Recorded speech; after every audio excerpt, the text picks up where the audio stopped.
rupa karena ini adalah fase-fase yang sangat menentukan dalam perjalanan sejarah Bapak Ibu sekalian sebagai guru yang akan menjadi guru profesional. Bapak Ibu yang saya hormati, saya ingin menampilkan terlebih dahulu agenda yang akan Anda lakukan dalam rangka persiapan mungkin ini.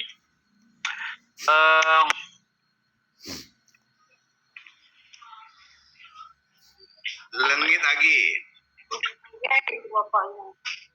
Jadi menurut jadwal yang ditentukan oleh panitia nasional, kira-kira Anda nanti akan begini. Ada ya. Jadi hari ini kita melakukan satu persiapan, penyiapan diri kita, terutama penyiapan dokumen untuk pelaksanaan sertifikasi. Yang Anda harus lakukan, Anda harus isi pada tanggal 11-12 September. Kalau hari ini berarti kira-kira 2 hari lagi Anda harus mengisi ini. Lalu kemudian Anda juga harus mempersiapkan untuk membuat satu perekaman terkait dengan praktik pembelajaran real di kelas, baik secara daring maupun luring, baik melalui online ataupun langsung masuk ke kelas itu tanggal 13 September. Dan itu harus direkam semuanya. Setengah hari Anda melakukan proses pembelajaran, sorenya mengedit, malamnya itu ngupload. Entah ke YouTube atau ke Google Drive. Tentunya ketika Google Drive Anda juga harus menyeting bahwasanya nanti video itu harus bisa diakses oleh dosen penguji. Nah, nanti link YouTube dan link Google Drive itu pada tanggal 14 September di-upload. Nanti proses mekanismenya uploadnya nanti akan disampaikan oleh Pak Alfat. Nah, setelah itu Anda libur, kosong, tapi Anda akan masih disibukkan dengan satu proses try out, baik yang dilakukan oleh LPTK maupun dilakukan oleh pusat, yaitu tanggal 15, 16, 17 September. UP, lalu kemudian tanggal 18, 19 September, Anda mengikuti UP berbasis domisili. Ini rincian jadwal yang harus Anda cermati secara ketat, maka pada tanggal-tanggal yang Anda harus lakukan itu, Anda tidak boleh melakukan aktivitas tambahan yang dapat mengganggu aktivitas utama. Ini agenda kita, UKIN dan UP. Nah, Bapak sekalian, tanggal ini atau hari ini sengaja memang kita agendakan secara nasional untuk mensosialisasikan persiapan uji kompetensi mahasiswa PPG dalam bentuk uji kinerja maupun uji pengetahuan. Apa itu uji kompetensi, apa itu UKIN, uji kinerja, dan apa itu UP. Saya kira sebenarnya Anda sudah dikasih tahu ya apa itu UKIN, apa itu UP. Tapi yang jelas ketika Bapak sekalian mengikuti proses PPG itu harapannya adalah Anda adalah betul-betul sebagai seorang guru yang profesional, yang ciri-cirinya adalah pertama adalah menguasai substansi materi ajar. Anda guru PAI jelas harus sebagai orang yang pakar di bidang ke-PAI-an, fikih, akidah akhlak, Quran hadis, sejarah, kebudayaan Islam, dan apa lagi? 5 ya? Ya. Itu kelas, satu lagi Pak. Kelas. Ya, itu yang kalau guru madrasah, guru MI, guru kelas MI, guru RA, Bahasa madrasah, Arab, mapel, ya, bahasa Arab, mapel, dan guru bahasa Arab ya. Jadi harus Anda kuasai. Kalau Anda nggak menguasai, lebih baik mundur saja jadi guru daripada mengajarkan kesalahan. Kalau mengajarkan kesalahan berarti dolun, Anda sudah sesat, lalu mudhillun, menyesatkan. Wah, dolun, mudillun. Jadi kalau mulai saat ini kau merasa Anda nggak pinter, jangan jadi guru. Karena khawatir mengajarkan kesalahan. Jadi kalau dalam Al-Quran itu disebutkan dolun, mudillun, sesat dan menyesatkan.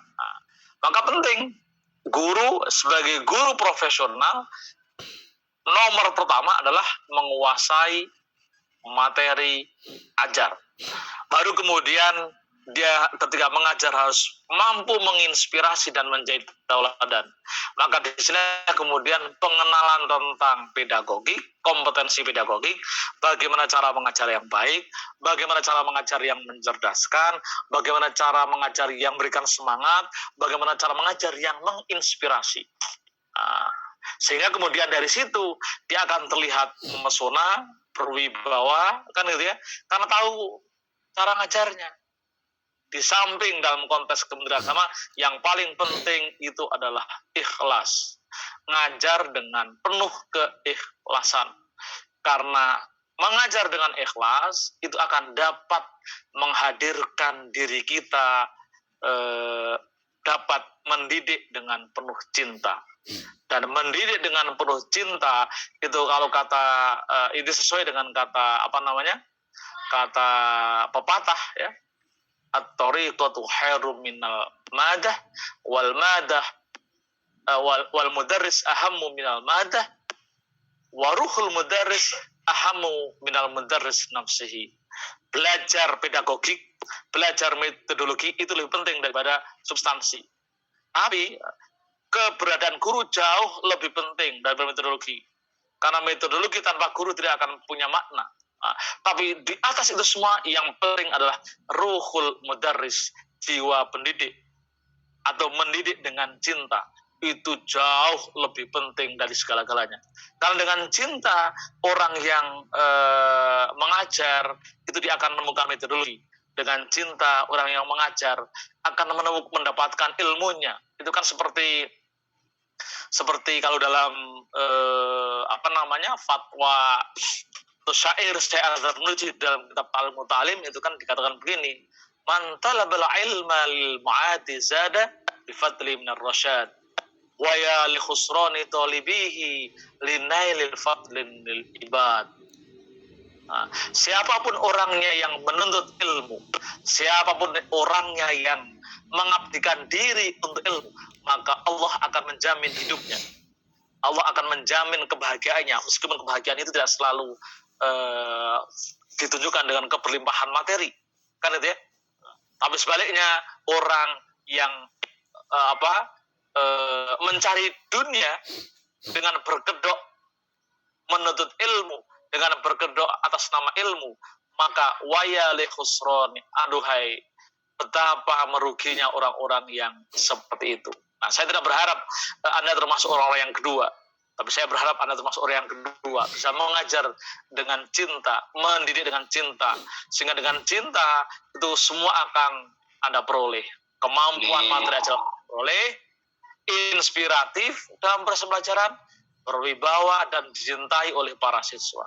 Nah, ini yang kemudian di dalam BPG itu dirumuskan dalam bahasa teknis namanya CPL, capaian pembelajaran lulusan. Ada 7 CPL, ya. Ada 7 CPL, misalkan yang pertama itu tadi mendidik, bisa mendidik dengan cinta, kira-kira gitu ya. Kira-kira kalau mau dirumuskan itu mendidik dengan cinta.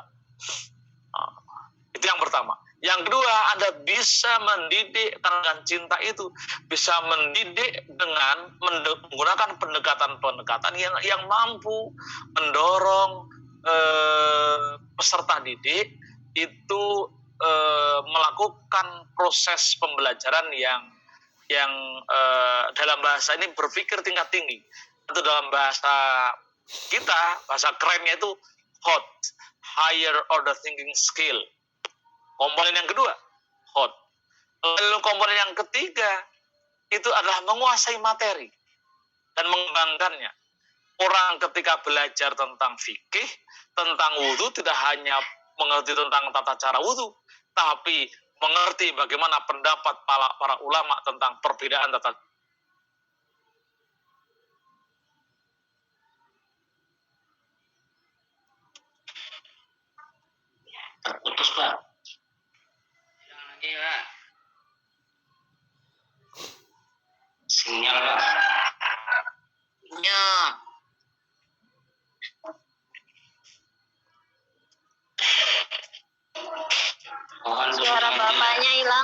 Mohon jangan dilanjutkan dulu karena materinya terputus. Milton.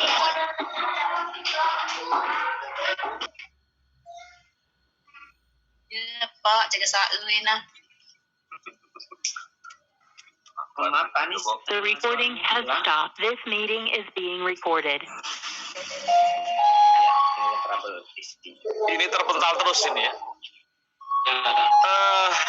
Ya, karena ulah begini nih. Jadi bagaimana seorang guru bisa memiliki kemampuan mengorganisir, mengorkestrai teknologi dalam mensupport proses pendidikan.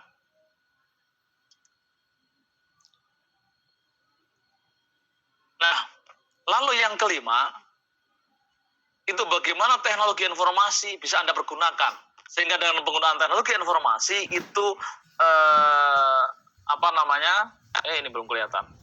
Dengan penggunaan teknologi informasi, target-target atau yang kita kejar dalam proses peningkatan kualitas peserta didik ini bisa tercapai. Jadi kesimpulan di dalam ini adalah bagaimana ketika terkait dengan teknologi, bagaimana kita dalam proses pembelajaran itu bisa menggunakan pembelajaran yang modern dengan teknologi modern. Nah, kalau kayak saya ini, ya kayak saya ngajar seperti ini, menampilkan PowerPoint, lalu saya ngomong sepuasnya, nanti ujung-ujungnya saya tugaskan, itu pembelajaran kuno menggunakan teknologi modern. Dan saya kira ini sebagian Anda sepertinya masih kayak seperti ini. Nah, kalau kayak gini tuh bukan tipek ya, bukan tipek. Kenapa? Pembelajarannya adalah pembelajaran model kuno, tapi hanya menggunakan teknologi modern. Nah, guru PPG sudah jauh dari model seperti ini. Guru PPG harus tipek, betul. Bagaimana bisa memanfaatkan teknologi untuk mensupport proses pembelajaran. Bukan hanya menjadi alat ya. Ini kan alat ya. Nah, dan seterusnya. Ini ketujuh ini kalau kemudian dinilai itu adalah tadi nanti model penilaiannya itu 6 di dalam portofolio itu ya di UKIN itu adalah 6 kali skor praktik pembelajaran. Nah, itu adalah praktek video ya, yang itu komponennya 1 sampai 6. Maka kemudian kenapa disebut 6 kali skor praktik pembelajaran? Karena dalam RPP dan video itu ada 6 CP itu. Plus nilai portofolio dibagi 7. Makanya akan muncul angka kelulusan yang jadi 90 itu kali 6, lalu kemudian tambah 30 dibagi 7, itu munculnya 81,43. Bapak sekalian, ini gambaran dasar terkait dengan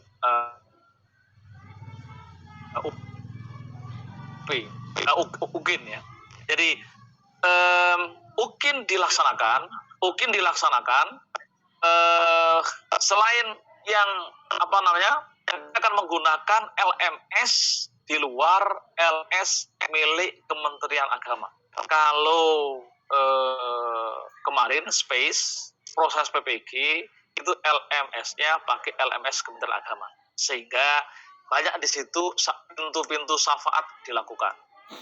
Orang lainnya jeblok kan gitu ya, ada proses remedi, lalu kalau disetujui oleh dosen lalu dapat nilai minimal, itu namanya pintu syafaat. Tapi kalau UKIN dan UP, karena itu pakai sistem di luar Kementerian Agama, maka syafaatnya syafaat kubro. Nah, syafaat kubro itu apa? Ya tidak bisa mengadvokasi orang per orang, tapi kalau mengadvokasi ya semuanya. Jangan begini, di UKIN ternyata nggak lulus semua, ini mesti ada yang salah. Maka kita mengadvokasi bagaimana bisa mendapatkan kelulusan. Kalau yang dilulus banyak banget, itu berarti ada yang salah. Maka disitulah kemudian permohonan untuk dapat syafaat kubro itu bisa kita ajukan. Itu tentunya ke Kemendikbud, karena sistemnya sistem Kemendikbud. Jadi penilaian produk itu berbasis LMS yang dibuat dan diinisiasi oleh Kementerian Pendidikan dan Kebudayaan. Nah, kita nggak bisa main, misalkan nih Sirojudin main sama Pak Mirzon, Pak tolong kasih nilai saya tinggi, nggak bisa. Nah, karena itu ada di mereka sistemnya itu. Nah, nggak ada syafaat di sini. Pokoknya dilakukan sebaik-baiknya. Kalau kita meyakini bahwa nanti proses selanjutnya akan kita yakinlah kalau hasil itu akan sesuai dengan usaha yang kita lakukan. Baru sekalian, beberapa catatan di dalam persiapan UKIN yang perlu Anda perhatikan adalah, pertama adalah Anda diminta untuk, ini langsung aja biar persiapan karena masih ada hari ini, besok 3 hari ya, ada waktu 3 hari. Anda mulai hari ini kalau baru tahu harus membuat RPP baru di luar yang Bapak dulu ya. Harus membuat RPP di luar yang diimplementasikan pada saat review Lokakarya kemarin dan juga KKL. Harus di luar itu. Ini betul RPP baru. Ini betul-betul menunjukkan keberhasilan proses pembelajaran PPG selama ini. Maka di RPP harus mengandung apa yang dipelajari di kemarin, setidaknya 4 hal yang itu tercermin di dalam CPL 1 sampai 5 itu. Pertama adalah HOT, ya. Itu bisa dilihat dari rumusan tujuan pembelajaran. Kan kemarin disampaikan bagaimana membuat rumusan tujuan pembelajaran yang berbasis HOT. Mulai memilih kata sampai kemudian disesuaikan dengan ABCD-nya. Memilih kata itu kalau kita tahu dalam taksonomi Bloom itu C1, C2 sampai C6. Kan gitu ya. Lalu kemudian memilih kata itu harus disesuaikan dengan ABCD-nya. Audience, terus behavior, perilaku, C-nya itu context, condition C-nya. Lalu D-nya degree, kelas, jenjang, level, tingkatan-tingkatannya. Ini harus diperhatikan. Sehingga misalkan gini, jangan sampai ketika Anda buat RPP untuk praktek pembelajaran kelas 1 MI atau SD, lalu di tujuan pembelajaran itu siswa mampu menganalisis bentuk-bentuk bangunan. Waduh, ini siswa kelas 1 berbicara tentang analisis. Itu namanya memilih katanya tepat, ya, berbasis HOT, tapi tidak disesuaikan dengan ABCD-nya, tidak disesuaikan dengan degree-nya, tidak disesuaikan dengan condition-nya, tidak disesuaikan dengan audiennya. Nah, itu fatal itu. Harus diperhatikan. Nah, sampai kemudian bagaimana ketika menyusun instrumen evaluasi, itu juga berbasis HOT. Seperti apa bikin soal yang HOT. Nah, ini harus tercermin dalam RPP. Lalu yang kedua, TPEC-nya. Bagaimana RPP, di dalam RPP itu tercermin konten-konten yang technological, pedagogical, and content knowledge. Bagaimana teknologi itu bisa dipakai untuk memperkuat proses pembelajaran. Saya contohkan begini. Tadi kan saya sampaikan, kalau kayak gini itu kan pembelajaran kuno menggunakan teknologi modern. Nah, Anda kalau sebagai guru menggunakan proyektor, menggunakan slide, menggunakan laptop, tapi masih ceramah dominan di kelas, itu sama saja dengan pembelajaran kuno dengan menggunakan teknologi. Nah, kalau TPEC bukan itu. TPEC itu diterapkan, salah satunya adalah misalkan, kalau mahasiswa sudah punya HP, maka siswa didorong untuk menggunakan HP untuk mensupport proses pembelajaran. Nah, siswa punya akun di media sosial, siswa ditugaskan, misalkan akun media sosial dipakai untuk mempublish produknya. Siswa punya blog, maka siswa diminta untuk ketika membuat satu resume, membuat satu tugas, di-upload di blog dan seterusnya. Jadi itu dimanfaatkan betul. Ketika di kelas bawa HP, mencoba membuat satu diskusi, hasil diskusi direkam melalui HP-nya masing-masing, lalu kemudian di-upload di Instagram upload di YouTube itu bagian dari contoh penggunaan TPEC. Jadi betul-betul teknologi dipergunakan untuk memperkuat kompetensi siswa dalam proses pembelajaran. Sehingga nanti siswa itu tidak didrive oleh teknologi, tidak dikendalikan oleh teknologi, tapi siswa yang mengendalikan teknologi. Selama ini kan kita melihat bagaimana siswa, anak-anak itu banyak dikendalikan oleh teknologi, bukan mengendalikan oleh teknologi. Bahkan gurunya itu juga dikendalikan oleh teknologi. Ketika ngajar, masih sempat-sempatnya ngirim status, masih sempat-sempatnya buka WA. Itu namanya guru yang dikendalikan oleh teknologi. Itu TPEC. Nah, kalau guru kayak gitu, itu pasti gagal dalam menerapkan TPEC. Nah, ini harus tercermin dalam RPP. Lalu yang ketiga, konten RPP harus mencerminkan satu aktivitas yang menunjukkan kecakapan abad 21. Apa itu indikatornya? Ya, indikator pertama adalah dia ramah atau adaptif terhadap teknologi informasi, adaptif terhadap revolusi industri 4.0. Agar gitu ya, dia gagap dengan teknologi. Di samping ada yang keempat, itu adalah bagaimana seorang guru ketika mengajar dalam rancangan RPP-nya, dalam rancangan program pelaksanaan pembelajaran itu ada satu aktivitas yang dapat memperkuat tradisi berpikir kritis siswa, atau saya sebut thinking skill siswa. Thinking skill, kreativitas berpikir. Di situ ada 4 dari thinking skillnya siswa.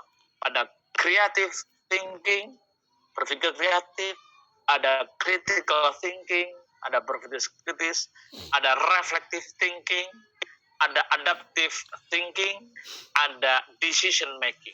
Nah, itu harus tercermin di situ. Ini diingatkan betul, RPP yang diupload nanti, yang akan dipraktekkan pada tanggal 13 September itu adalah RPP baru, yang memang menurut agenda atau kalender atau jurnal pembelajaran itu pada tanggal 13 memang materi itu yang akan disampaikan. Ya, jadi bukan materi yang lama, bukan materi yang kemarin di RPP kan, bukan, di PPL kan, bukan. Dan format RPP yang dipakai adalah RPP yang masih RPP kurikulum 2013 atau kurikulum KTSP. Silahkan disesuaikan dengan sekolah masing-masing. Kalau setiap sekolah menerapkan kurikulum 2013, ya silahkan pakai RPP yang saat itu diacu di dalam kurikulum tersebut. Nah, ini harus diperhatikan. Nah, menyusun RPP tentunya juga menyusun perangkatnya juga. Menyusun RPP perangkatnya juga harus disampaikan, yaitu misalkan bahan pembelajarannya, LKPD, media pembelajarannya, instrumen penilaiannya juga harus di-upload.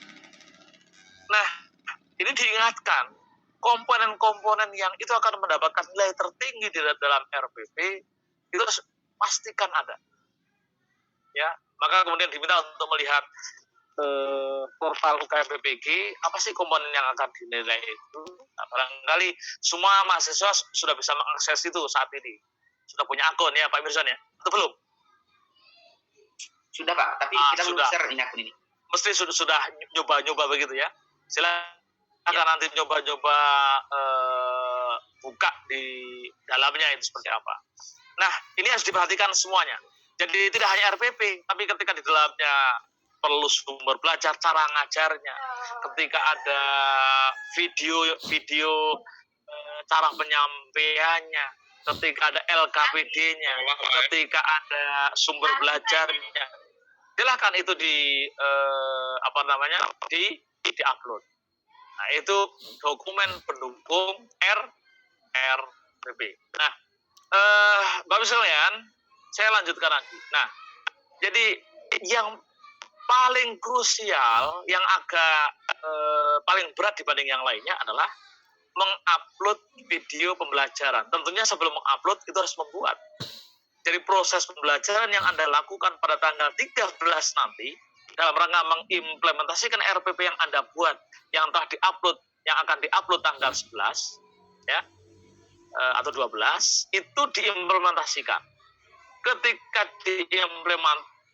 diimplementasikan, maka jangan lupa direkam. Itu yang saya sebut pembelajaran real kelasnya, dan memang agenda atau dalam jurnal pembelajaran saat itu memang tema itu yang akan diajarkan.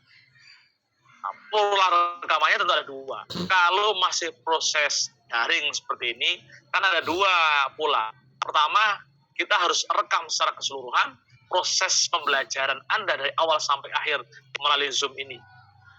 Atau Anda bisa gabung juga dengan kamera di samping untuk mencoba menggambarkan bahwasanya Anda terlihat serius ketika mengajar. Pakaiannya lengkap. Jangan sampai atasnya pakai dasi, tapi bawahnya pakai celana pendek, misalkan. Di iklan TV kan ada begitu ya. Rapi, ternyata ketika berdiri kelihatan pakai celana pendek atau pakai sarung. Nah, ini namanya nggak serius. Maka penting tadi misalkan kalau Anda bisa begitu, buat juga Anda rekam bagaimana proses aktivitas Anda di luar Zoom. Nah, itu nanti digabung, diedit, dipotong-potong.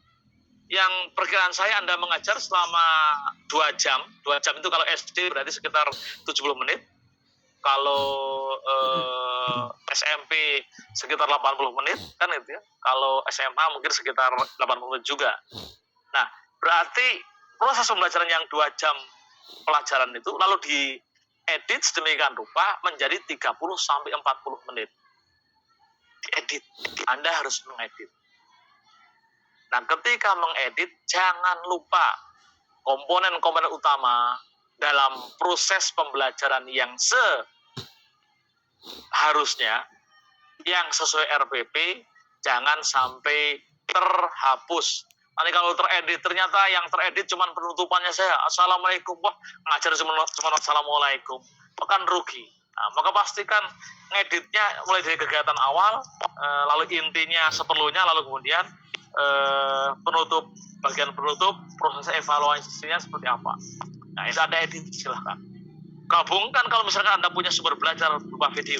Kan ketika ngajar kayak gini, Anda bisa menampilkan video kan, video tentang tema pokok bahasa. Nah, itu juga bagian dari bahan ajar. Bisa Anda buat sendiri, bisa Anda ambil dari orang lain. Yang jelas Anda harus menunjukkan kesiapan ketika mengajar. Tentunya yang lebih baik adalah ketika bahan ajar atau sumber belajar itu dibuat sendiri.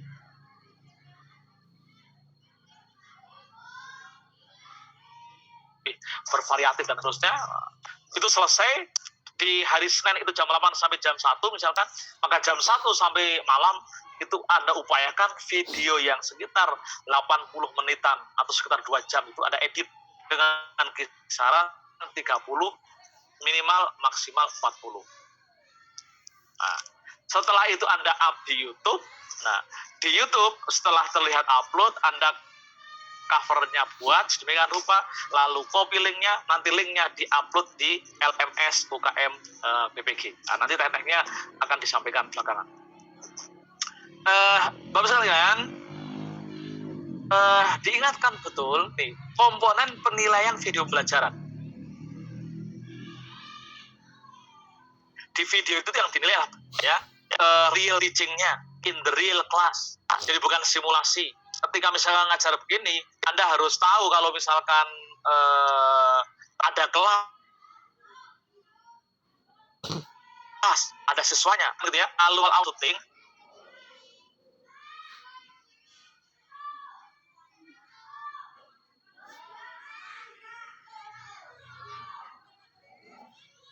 rekam nama guru Susanti Judin misalkan mempraktekkan, atau ini adalah video pembelajaran dengan pokok bahasan sekian-sekian. Perkenalkan di situ ya. Tunjukkan kartu ujiannya. Nanti Anda kalau sudah mengakses UKM BPG, ada kartu ujian, silahkan di-download lalu di-print. Sehingga pas direkam, bikin video pelajaran, ada bisa memperkenalkan ini loh, karena harus dipastikan bahwasanya yang ada dalam video yang mengajar itu sama dengan di kartu ujian tersebut. Agar gitu ya. Lalu dipastikan pakai pakaian yang rapi, lalu videonya dibuat satu video ya, dari mulai memegang kartu, lalu kemudian memperkenalkan komponen RPP dan seterusnya, lalu kemudian mengajari dibuat dalam satu video. Jangan ini video satu, video dipecah-pecah dan bisa-bisa itu akan merepotkan. Itu akan menjadi penilaian tertinggi. Dan informasikan juga video pembelajaran ujian itu dibuat sesuai dengan jadwal yang ditentukan dengan tentunya menampilkan waktu real perekaman. Nah, itu bagian dari kejujuran bahwasanya kita memang buat video ini dengan video baru. Selanjutnya Bapak sekalian,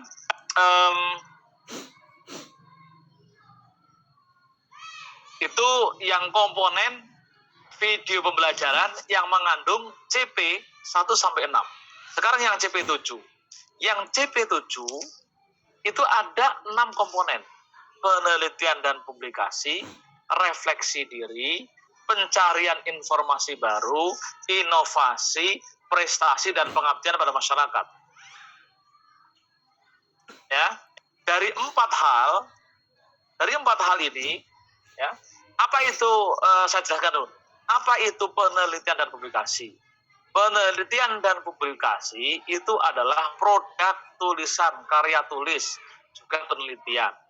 Yang nanti harus diunggah. Anda punya jurnal yang dimuat di dalam jurnal teragrasi atau jurnal yang online atau di koran lokal, itu diunggah di situ. Nanti akan diberi penilaiannya. Dosen Anda akan memberikan penilaian sesuai dengan kualifikasinya. Kalau jurnal internasional misalkan itu 3, saya yakin guru banyak yang nggak bisa bikin ini. Tapi kalau jurnal terakreditasi di jurnal Sinta 1 dan Sinta 2 itu nilainya bisa 3 atau 2,5. Kalau di koran lokal, di media daerah itu bisa 1 atau 0,5 dan seterusnya. Kalau penelitian yang belum dipublikasikan, kayak PTK hanya sebagai bahan tayang Anda itu 0,5, lumayan. Ya. Bagaimana kalau hasil PTK kemarin dipublish, kalau dilaporkan, apa itu bisa nilai? Wah ini, kalau ini diserahkan kepada Pak Mirzon. Karena hakikatnya produk pengembangan diri yang dibuat selama masa PPG itu tidak diakui. Tapi kalau Anda mau mencoba-coba melempar manggis, mencoba-coba melamar janda, siapa tuh gadis yang dapatkan begitu ya? Ya silahkan aja. Contohnya PTK-nya, wah yang kemarin kan laporannya 2000, tertulis 2021, wah berubah tanggal 2020 atau 2019 misalkan itu dirubah semua, yang identifikasi tahunnya dirubah semua, nanti buat lapor di situ. Itu nanti itu Pak Mirzon, itu kekuasaan Pak Mirzon. Gimana caranya biar yang penting ada daripada nggak ada. Iya, Lalu Pak. yang kedua, yang penting saya tidak tahu. Kalau saya tahu saya gagalkan. Atau saya tutup mata aja deh. Saya tutup mata aja kan. Yang kedua, Mata aja, Pak. tutup mata aja ya deh, tutup mata deh.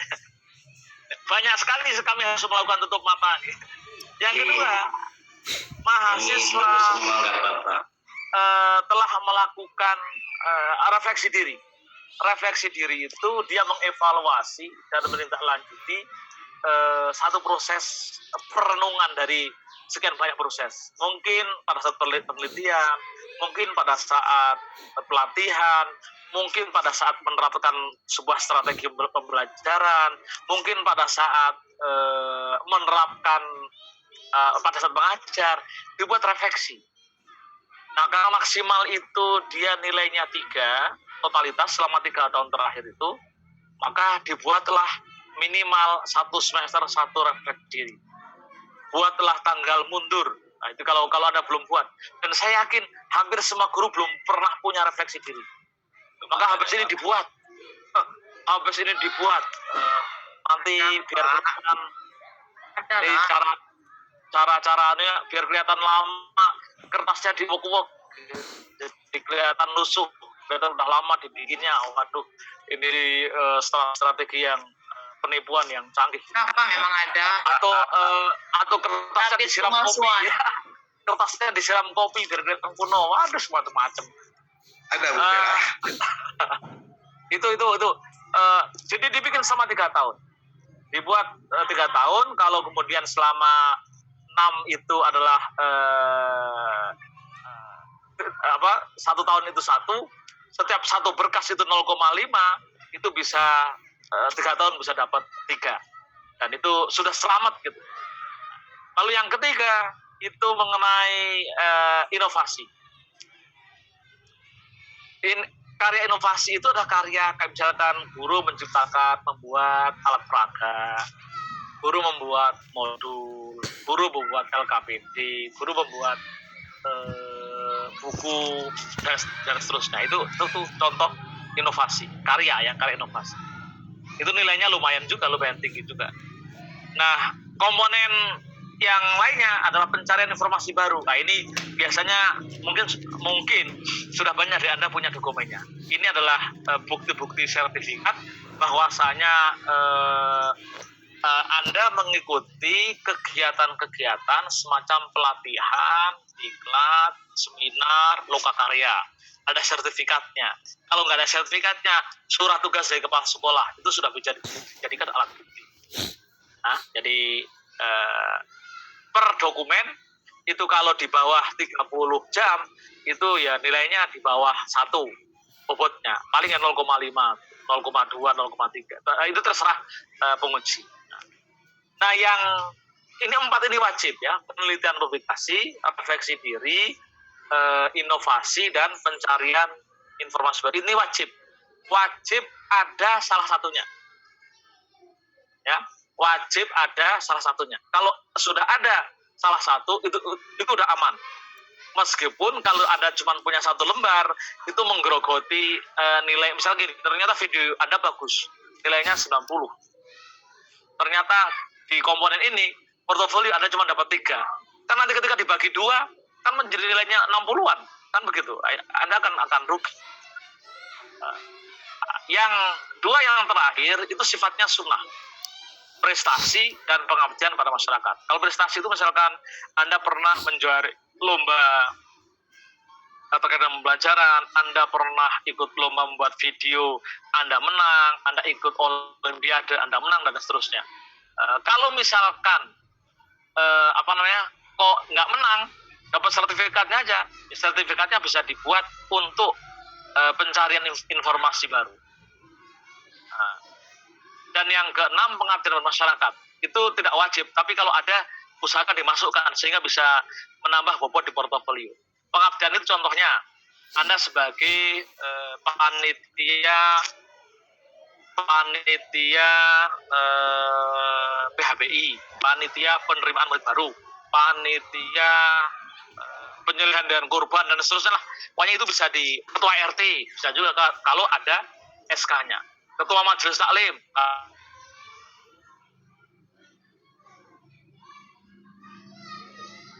kalau ada SK, portfolio. Jadi ini 4 komponen utama ini, yang 4 sekali lagi saya tegaskan, jangan sampai tidak ada sama sekali. Tapi saya yakin di poin 2 refleksi diri dan poin 3 mesti ada walaupun cuma 1. Kalau refleksi usahakan bisa sepenuhnya karena Anda bisa mengarang bebas. Hanya tanggalnya aja disesuaikan. Jangan sampai ini refleksi tahun 2017, di dalamnya cerita tahun 2001. Wah, kelihatan ini bikin ngarangnya tidak tuntas. Menipunya enggak tuntas. Kalau menipu tuh harus komprehensif. Kalau mau harus komprehensif. Dari tanggal sampai harus komprehensif. Saya tidak mengajari itu untuk menipu, tapi cuma menyampaikan caranya. Cuma menyampaikan caranya saja. Ya, mudah-mudahan setelah ini kemudian Anda taubat ya. obat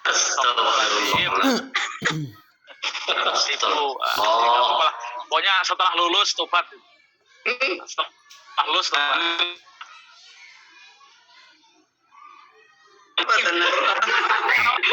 Saya merasakan Anda sebagai guru kan nggak punya dokumen itu, penelitian enggak, baru sekali-kalinya karena ikut PPG. Refleksi diri mau bikin karena mau Bagian dari kejujuran, Pak. sama-sama melakukan obatan asuha. Obatan asuha. Ya, begitu kira-kira ya. Ini 4 portfolio. Nah, ini perhatikan komponennya. Jadi nanti di dalam skor maksimum itu untuk penelitian kan 4. Untuk refleksi diri ketiga, 1 dokumen refleksi diri 0,5. Jadi di komponen portofolio yang kedua itu minimal dibutuhkan 6 dokumen refleksi diri biar dapat 3 ya.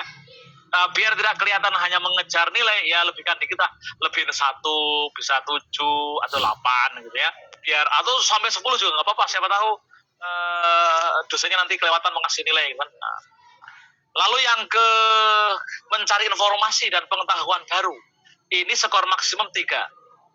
Kalau diklatnya lebih dari 30 jam itu kan 1, berarti butuh hanya 3 dokumen. Tapi kalau di bawah itu, misalkan Anda hanya ikut seminar 1 hari, Anda ikut pelatihan yang diundang oleh Kementerian Agama hanya sekitar 24 JPL. Itu kan kalau 24 JPL kan 0,5. Kalau satu minggu, Pak. Kalau satu minggu, Pak. Wah, itu bisa 1 itu. 1 minggu bisa 1 itu, keren itu. Bisa 1. Kayak itu Pak, program visiting yang dari pusat itu Pak. Boleh. Cuman dibunyikan nggak di situ? Siapanya cantumkan aja, itu boleh itu. Visiting guru itu ya. Ya, visiting itu guru. lumayan itu. Tinggal ada 1 minggu. Informasi jamnya. Ya, ada Pak jamnya. Bagusnya Bu, nanti baru kita tanya jawab. Oke ya. Jadi pokoknya nanti kita lihat. Dan seterusnya, PKM pengabdian pada masyarakat atau kompetisi itu poinnya hanya 1,5 maksimal. Jadi ini poin ini kita kejar sehingga totalnya nanti akan dapat 10 poin. Ya. Nah, ini contohnya refleksi diri. Nanti di share aja. Kalau saya kira Pak Mirzan sudah dapat sharean bahan ini. Nanti dibuat kira-kira kotaknya buat sampai 4 atau 5 kotak. Jadi refleksi diri itu kan bisa dalam berbagai hal. Ada pengembangan diri, ada penelitian juga, refleksi penelitian, ada refleksi karya inovasi, ada refleksi pembelajaran, ada refleksi penggunaan metode tertentu, metodologi pelajaran tertentu, itu direfleksi semua. Refleksi itu kan intinya kegiatan merenungkan apa yang dilakukan, apa yang Anda lakukan, lalu kemudian apa permasalahan yang muncul, itu diuraikan sejelas-jelasnya. Setelah diuraikan, lalu apa perbaikannya? Anda berikan gambaran, setelah begini-begini, saya melakukan begini-begini untuk mengatasi permasalahan, terus dibuat. Jadi semakin banyak narasinya semakin bagus, berarti Anda memang banyak masalah. Banyak masalah dan diselesaikan maksudnya ya. Banyak masalah dan Anda bisa memberikan solusi. Nah, lalu ada komponen yang lainnya, itu adalah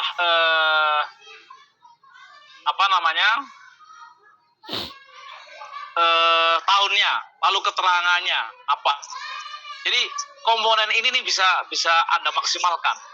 Kalau 1 semester 1, maka 3 tahun berarti 6. 1 dokumen 0,5, 6 dokumen berarti 3. Cukup itu, selesai. Jadi mengarang bebasnya berhasil gitu. Nah, nanti di dalam refleksi itu Anda untuk membuat deskripsi diri. Nah, silahkan buat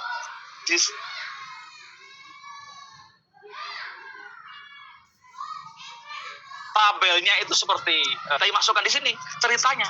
Maka kalau ceritanya sedikit itu nggak menarik, tapi kalau ceritanya banyak itu menjadi menarik. Kelihatan ini bukan sekedar menulis, tapi mengarang luar biasa. Nanti Mas Alfat menceritakan gimana cara mengisinya. Jelas mulai setelah selesai sosialisasi hari ini, Anda mulai mempersiapkan dokumen-dokumen tadi. Nanti setelah diupload akan muncul seperti ini. Ketika artikel seperti ini ya, ketika artikel seperti ini, ketika sertifikat seperti ini, ketika karya inovasi seperti ini. Kalau ini fakta integritas dan seterusnya. Ketika kompetensi seperti ini, kalau kemudian pengabdian seperti ini, dan statusnya apa? Ketua panitia dan seterusnya. Ini ada informasi semua. Ini diunggah di dalam LMS yang disediakan. Nah, nanti semua dokumen itu akan Anda nilai, semua dokumennya akan Anda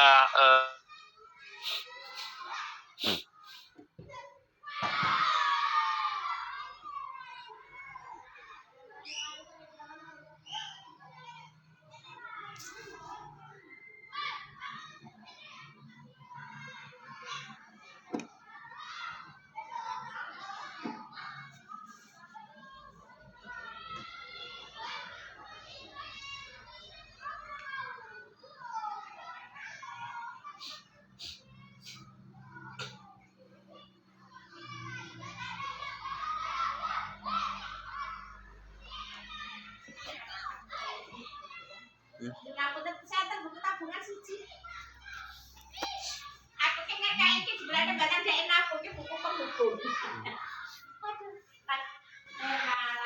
30 JPL berarti This nolnya meeting is being 0,5. recorded.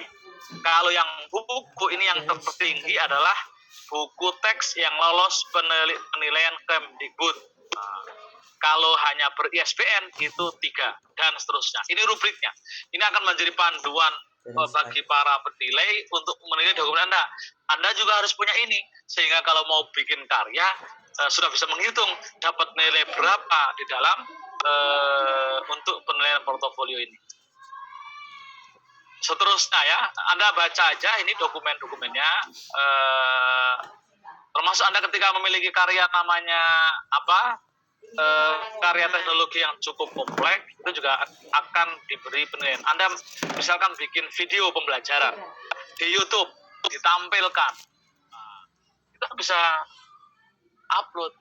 Pertanyaannya kemudian, bagaimana kalau video peer teaching kemarin yang sempat Anda lakukan secara real atau video PPL di-upload di sini?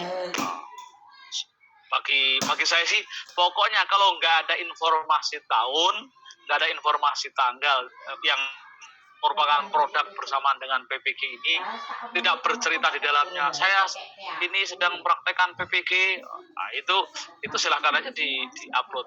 Tapi kalau di dalamnya ada video mata pelajaran dalam rangka PPL, itu malah namanya bunuh diri, mengupload yang ada informasi itu. Ini bisa dihargai. Pokoknya setelah mengupload melakukan pertauban. Dan seterusnya, ini nilai-nilai. Nah, di dalam dokumen itu juga diminta untuk buat fakta integritas. Fakta integritas ini bagaimana dokumen-dokumen yang diangkat, diupload, diserahkan itu betul-betul karya Anda. Ini betul-betul karya Anda. Kalau tahun sih gampang aja kan misalkan gini, tahun 2021 kan boleh aja siapa tahu penguji menyangkanya dibuat bulan Januari, Februari, Maret, April, Mei, April 4 bulan kan bisa aja menyangkanya. Padahal Anda buat baru bersama dengan PPG ya. Kalau saya sih tutup mata aja. Dan Tadi penilaiannya, dan terakhir mengenai UKIN. Pak Anies. Bentar ya, sebentar. UKIN dulu. Biar cepat. UKIN itu dilaksanakan tanggal 18-19 September ya. Nah, saya ingin mengingatkan, nanti UKIN itu akan dilakukan berbasis domisili. UP, Jadi di Pak. rumahnya masing-masing. B. Ya UP itu berbasis domisili di rumah masing-masing. Maka persiapkan betul konteks internetnya. Internetnya itu misalnya gini, dari ini profil UP-nya itu. Waktu mengerjakannya 180 menit. Berapa jam lagi? 3 jam ya. Cuma soal 120 petir. Soal hot. Tingkat kesulitan 25% suka, 50% sedang, 50% mudah. Jenjang kognitifnya C3 ke atas. Lalu bentuk tes subjektifnya 5 pilihan. Lalu uji pengetahuan dilaksanakan berbasis domisili. Ini artinya yang perlu Anda persiapkan adalah komputernya, laptopnya, HP-nya harus betul-betul fit. Laptopnya, baterainya dipastikan. Sehingga ketika mati, itu masih kemungkinan bisa hidup sambil Anda mempersiapkan genset. Gitu ya. Jadi ya jaga-jaga nyewa genset kalau yang sering mati listriknya itu.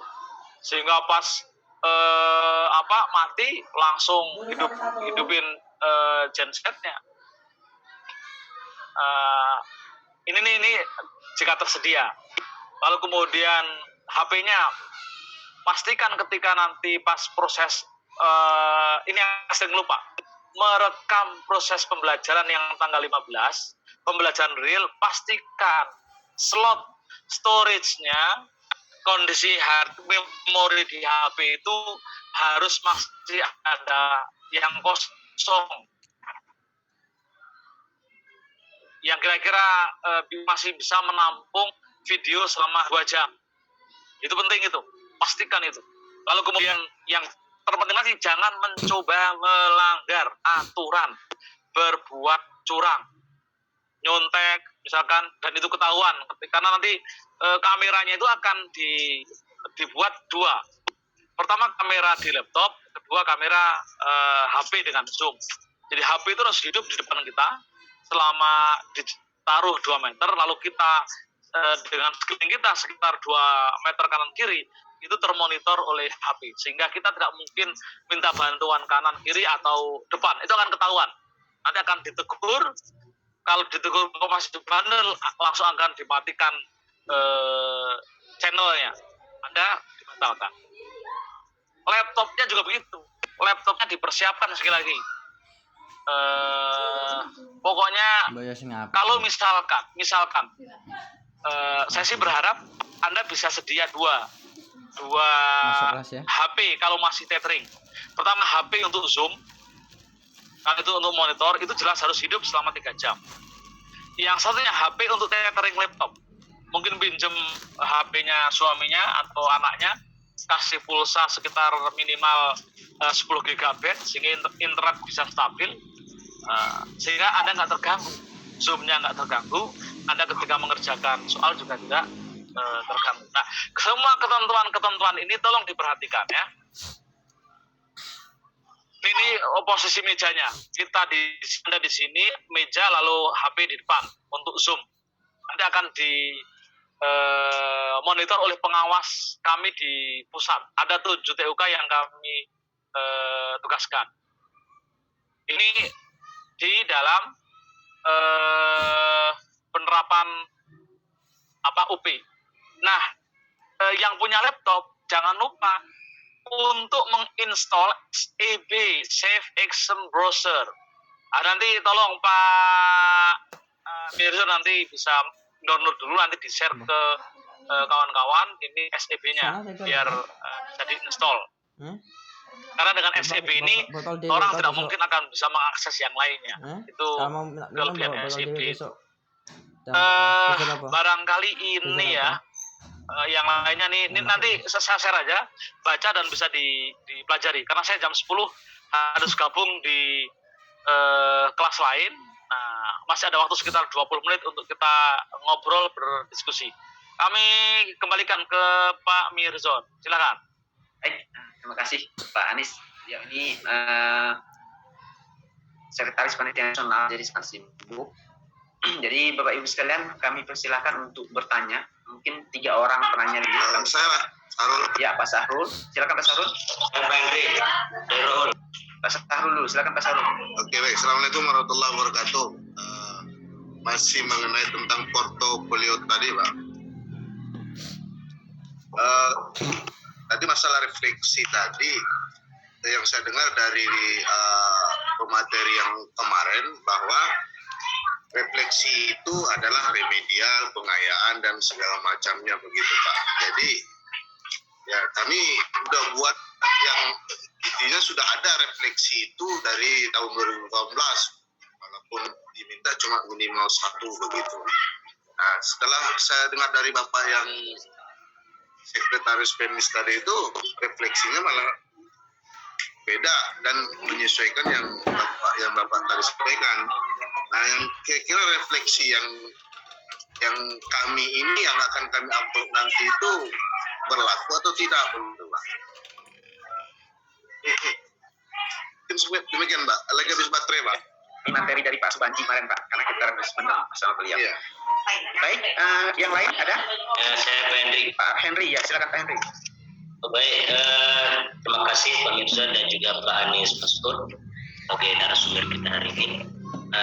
Dari paparan beliau, setelah saya dapat, cuma ada tadi preambul pembicara tadi Bapak Anies tadi. Saya sangat tertarik terhadap apa yang Bapak bilang tadi, ada tentang fatwa itu mantolabal ilmi itu. Saya nggak tahu siapa pengarangnya, saya mau cari bukunya karena itu sangat tertarik sekali untuk di dalam pembelajaran saya nanti ya. Saya lupa datanya di fatwa siapa itu. Mantolabal ilmi itu kalimat pertamanya tadi. Terima kasih. Baik, terima kasih Pak Henry ya. Kita lanjut, ada yang lain? Saya Pak. Pak Sugiri, silakan Pak Sugiri. Terima kasih Pak Sugiri Pak. Mohon maaf, ini mungkin kemarin sudah disampaikan tapi kurang jelas gitu Pak. Yang saya tanyakan untuk portofolio, misalnya kita pernah dulu menjabat sebagai kepala sekolah. Nah itu nanti SK kepala sekolah itu nanti masuknya di mana Pak? Di pengabdian masyarakat itu Pak, yang nomor 6 itu Pak, atau masuk yang mana di antara 6 komponen itu Pak? Itu udah Pak, kepala sekolah, SK kepala sekolah. Baik, udah masuk. Ya, terima kasih Pak Sugiri. Ya, cukup 3 dulu. Kami persilakan Pak Anies. Ya, oke, makasih. Tadi yang pertama berkaitan dengan format refleksi. Sebenarnya format refleksi itu bisa macam-macam. Intinya refleksi itu kan merenungkan apa yang dilakukan. Ada komponennya, ada masalah, ada aktivitas, lalu Anda coba pikirkan kekurangannya di mana, lalu Anda berikan kira-kira solusinya seperti apa. Mau formatnya metrik horizontal, mau vertikal, terserah itu. Yang penting komponennya begitu. Lalu yang kedua, mulai dari sekarang itu kenapa perlu menyusun seperti itu, karena nanti kan bisa format upload, bisa format narasi. Kalau kita sudah punya filenya, tinggal di blog, lalu kemudian dipindahkan saja. Nanti disesuaikan aja dengan format yang ada. Pokoknya kecerdasan kita dalam persiapan UKIN ini betul-betul harus dimaksimalkan. Kreativitas, di tengah keterjepitan, itu biasanya akan muncul pokoknya. Ya. Biasanya kreatif, kalau sudah terjepit itu kreatif. Nah, gitu ya, jadi mau formatnya seperti apa, mau nggak aja Pak Sarul. Jadi yang penting kan gitu, komponen refleksi itu intinya merenungkan, memikirkan, lalu kemudian ada evaluasi. Gitu ya. Jadi mau format yang saya tampilkan, mau format yang pernah disampaikan Pak Subanji, mau format seperti apa, yang jelas Anda narasikan secara komprehensif apa yang jadi masalah dan apa tawaran solusinya. Jelas gitu, ketika nanti penulis nilai membaca, oh ini jelas, berarti ini betul gitu. Ngarangnya tuntas. Wah, gitu. Itu di yang kedua mengenai pertanyaan kalau kepala sekolah gimana? Nah, ini persoalan kepala sekolah itu kalau di dalam portofolio itu sepertinya itu masuk ke pengabdian, Pak. Sepertinya ya, masuk ke pengabdian karena untuk di karya inovasi, mungkin kalau karya inovasi masuk, kalau misalkan Anda pernah menjadi kepala sekolah